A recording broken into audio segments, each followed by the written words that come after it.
Give me fuel, give me fire, give me that which I desire. They set out to conquer the world. We had the songs, we had the attitude, we had the fire. We were determined to kick people's ass, and we did. And made their own rules along the way. And nobody's gonna sit down and tell me what Metallica's about or how it's supposed to be. From the heights of excess. We were just getting as drunk as possible, as many girls as possible. Destroying dressing rooms, getting in fights, shooting guns off at hotels. We were pretty much inebriated 24 hours a day. To the brink of destruction. You're just sitting here being a complete. Well, these guys had all this buried tension, and they just started boiling over. I was just left wondering, do we even have a band? And back on top again. Metallica is in a real good mood tonight. These are the stories of the world's most volatile band, told by the people who lived them. Every time we made two people happy, we pissed somebody else off. When we get in and play music, the world could be on fire, and we would be fine. Get on the train with us and hold on tight because we don't stop, we go hard. When Metallica ruled the world. In a world where only speed metal, soul, and hairspray was a crime, our teens were taken over and turned into headbangers. And so began the time of pure Alcoholica were only the Sandman reigned and thrash was the name of the game. When Metallica ruled the world. Metallica just started out being basically James and Lars. James came from a very strict background and grew up in a suburb of Los Angeles, Downey, Norwalk area. My dad left at 13, and my mom passed on when I was 16. It's like, what's going on? Everyone's just leaving me. But the music was a huge, huge savior in my life. I moved from Denmark to Southern California in August of 1980. I was 16 and sort of fooling myself into believing that I was going to follow in my father's footsteps, be a professional tennis player. But within 5 minutes of being in LA, it was all about the music in England.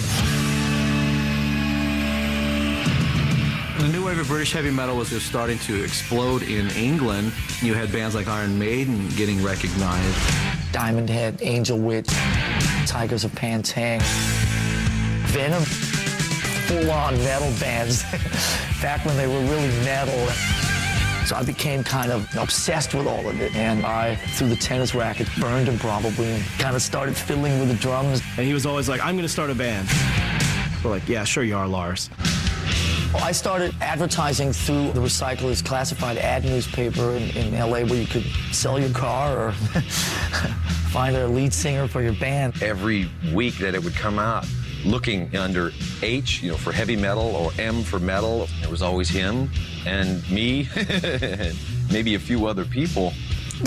One day this guy named Hugh called up and said he was pretty into the metal stuff and he was going to come along for a jam, and he brought his friend James Hetfield along. I went to his house and whoa, man. There was a very interesting smell, a very Danish type of armpit smell. James was incredibly shy and could hardly even make eye contact, but he seemed to at least have a passion for some of the same things that I was into. His drumming was not amazing, but he had this drive. Hooking up with Lars was awesome, and we bonded a lot in the music and in the drinking as well. We worked on this song called Hit the Lights. He played bass and guitar, I played the drums, and he sang. The production wasn't good, but the song had attitude. Kind of just dirty and in your face. And we called the band Metallica, and that was really the beginning of it. The next guy that came in the band was Dave Mustaine.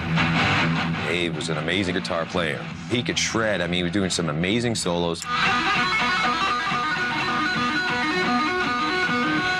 He was the guy that could really play his instrument. None of the other guys really were that good, but Dave also liked to party a lot. He out-partied the rest of Metallica. It was San Francisco metal night at the Whiskey in LA, and me and James went down there. Say hi to Cliff. And we looked down on the stage, we heard this wild solo going on. There's this big mop of red hair going nuts, you know? And it was a wah sound. It's like, man, that guitar is heavy. And we look and we're counting the strings on it. Dude, that's a bass. It was this guy, Cliff Burton. Me and James had never seen anything like him. And we just looked at each other and said, we have to get this guy in our band. So we stuck around and we pulled him aside and said, you are amazing. We got to steal you. Basically, at the end of the day, he said, you know, I like you guys, but you guys are going to have to move up to San Francisco. Absolutely.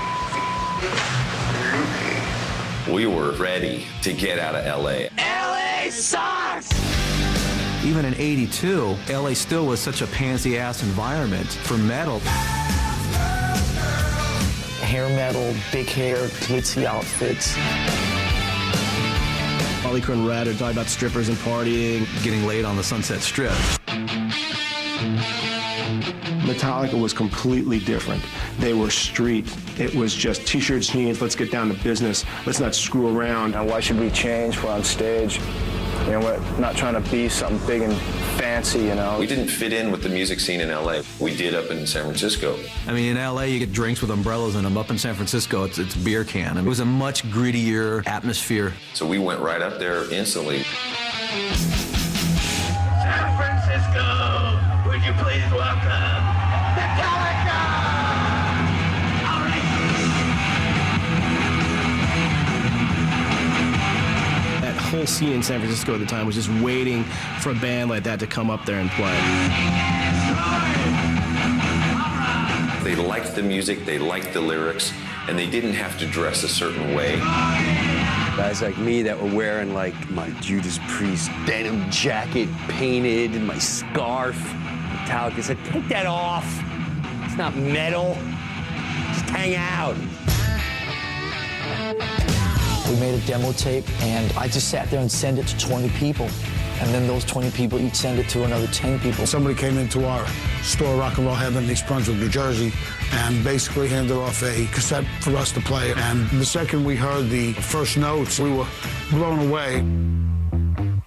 Well, Johnny Z started a record company called Megaforce and basically called them up and said, hey, if you guys come to New York, I'll do a record. So they were like, sure, let's do it. He paid for us to drive all the way out with our gear in a U-Haul trailer. He never even met us before. First thing we say to him is, hi, we're getting rid of our guitar player.